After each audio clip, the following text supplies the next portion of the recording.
दोस्तों ये कहानी एक नालायक बेटे की है। दोस्तों इस कहानी पसंद आई तो चैनल को लाइक शेयर और सब्सक्राइब ज़रूर करना।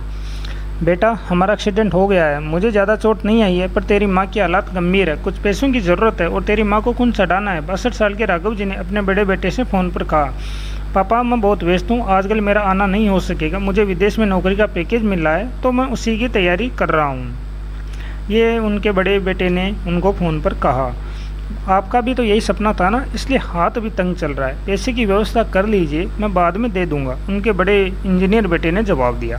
तो उन्होंने अपने दूसरे बेटे को फ़ोन किया तो उसने भी आने से मना कर दिया, उसे अपनी ससुराल में शादी में जाना था। हाँ, उन्होंने इतना ज़रूर कहा कि पैसों की चिंता मत कीजिए, मैं भिजवा दूंगा। ये अलग बात है कि उसने पैसे कभी भिजवाए नहीं हैं। उन्होंने अपनी मासूमियत से फ़ोन रख दिया। अब उस नालायक बेटे को फ़ोन करके क्या फ़ायदा जब दो लायक बेटे कुछ नहीं कर रहे, तो वो नालायक क्या कर लेगा, उन्होंने सोचा और बोझिल कदमों से अस्पताल में पत्नी के पास पहुँचे और कुर्सी पर ढेर हो गए, पुरानी बातें याद करने लगे।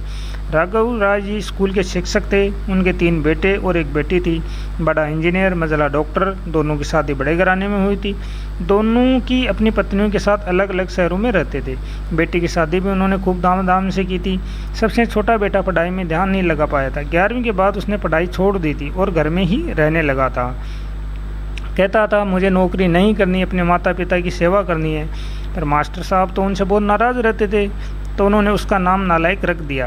दोनों बड़े भाई पिता के आज्ञाकारी थे, वह गलत बात पर उनसे भी बहस कर बैठता था, इसलिए राघव जी उसे पसंद नहीं करते थे। जब राघव जी रिटायर हुए तो जमा पूंजी कुछ भी नहीं थी।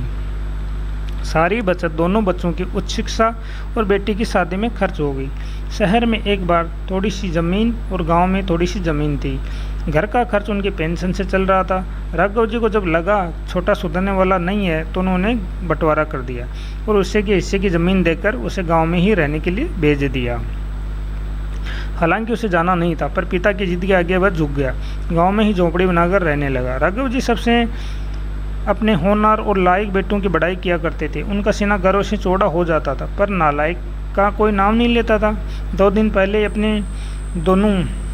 पहले दोनों पति पत्नी का एक्सीडेंट हो गया था। वह अपनी पत्नी के साथ, उस डॉक्टर ने उसकी पत्नी को ऑपरेशन करने को कहा। पापा सुनकर तंद्रा निंद्रा टूटी तो देखा सामने वही नालायक बेटा खड़ा है, जो गुस्से में मुंह फेर लिया, पर उसने पापा के पैर छुए, रोते बोला, पापा इस नालायक को क्यों नहीं बताया, पर मैंने आप लोगों पर जासूस छोड़ रखे हैं, खबर मिलते ही भागा आया हूँ। ये बात उन्होंने अपने पापा से मिलते ही कहा।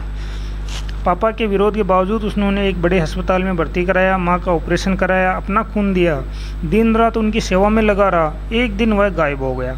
उसके बारे में फिर बुरा सोचने लगे कि तीसरे दिन वह वापस आ गया। महीने भर में ही माँ एकदम चली भली चंगी हो गई और वह अस्पताल से छुट्टी लेकर उन लोगों को घर ले गया और घर में अच्छे से उनकी सेवा की। राघव जी के पूछने पर बता दिया कि खैराती अस्पताल में था, पैसे नहीं लगे, घर में नौकरानी थी। वह उन लोगों को छोड़कर वापस गांव चला गया। धीरे धीरे सब कुछ सामान्य हो गया। एक दिन यूँ ही उनके मन में आया कि उस नालायक की खबर ली जाए। दोनों जब गांव में खेत पर पहुंचे तो झोंपड़ी में ताला देखकर चौंक उठे। उनके खेत में काम कर रहे आदमी से पूछा तो उन्होंने कहा, ये खेत अब मेरे हैं, क्या वह है खेत? तो उन्होंने आश्चर्य हुआ। हाँ, उसकी माँ की तबीयत बहुत ख़राब थी, उसके पास पैसे नहीं थे तो उसने अपने सारे खेत बेच दिए और रोजी रोटी की तलाश में दूसरे शहर चला गया। बस ये झोंपड़ी उसके पास रह गई, ये है रही उनकी चाबी। उस आदमी ने कहा, यह झोंपड़ी में दाखिल हुई है तो एक लिफाफा पड़ा था। लिफाफा देखा तो उसमें 9 लाख का बिल था। उसका मुंह चिढ़ने लगा। उन्होंने अपने पत्नी से कहा, सुमन तुम्हारा बेटा नालायक तो था पर झूठा भी है। अचानक उनकी आंखों में आंसू गिरने लगे और ज़ोर से चिल्लाए, तो कहाँ चला गया नालायक? अपने पापा को छोड़कर एक बार वापस आ जा, फिर मैं तुझे कहीं नहीं जाने दूंगा। उनकी पत्नी के भी आंसू बहे जा रहे थे। राघव जी को इंतजार था कि अपने नालायक बेटे को गले लगाने का। सचमुच बहुत ही नालायक था वो। ये पोस्ट पढ़ते वक्त अगर आपकी आंखें नम हुई हो तो समझो आपके अंदर भी एक नालायक है बेटा हो तो ऐसा। ये कहानी आपको दिल से अच्छी लगी हो तो चैनल को लाइक शेयर और सब्सक्राइब ज़रूर करें। Thank you so much.